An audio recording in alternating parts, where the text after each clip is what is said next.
লালমনিরহাটে জুলাই গণঅভ্যুত্থানে নিহত ও আহতদের আত্মার মাগফিরাতে ইফতার ও দোয়া মাহফিল। 27 মার্চ বৃহস্পতিবার বিকেলে বৈষম্য বিরোধী ছাত্র আন্দোলন লালমনিরহাট জেলা ও দ্য রেড জুলাই টিম লালমনিরহাটের আয়োজনে লালমনিরহাট জেলার পরিষদ মিলনায়তনে লালমনিরহাটের শহীদ পরিবার ও আহতদের সাথে ইফতার ও দোয়া মাহফিলের আয়োজন করা হয়।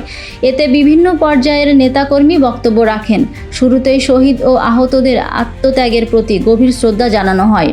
বিশেষ দোয়ার পর্বে তাদের মাগফিরাত, আহতদের সুস্থতা এবং দেশের শান্তি ও অগ্রগতি কামনা করা হয়। বৈষম্য বিরোধী ছাত্র আন্দোলন লালমনিরহাট জেলা কমিটির সদস্য সচিব হামিদুর রহমানের সঞ্চালনায় শুভেচ্ছা বক্তব্য রাখেন বৈষম্য বিরোধী ছাত্র আন্দোলন লালমনিরহাটের জেলা কমিটির মুখপাত্র সবুজ মিয়া, জোবায়ের শাহাদাত জীবন, উপজেলা নির্বাহী অফিসার অভিজিৎ রায়, পৌরসভার ভারপ্রাপ্ত কর্মকর্তা রাজীব আহসান, সিভিল সার্জন আব্দুল হাকিম, জামায়াত ইসলামের লালমনিরহাট জেলা শাখার আমির advocate Abu Taher, Lalmonirhat the red July team সকল কর্মকর্তা, পৌর বিএনপির আহ্বায়ক আফজাল হোসেন।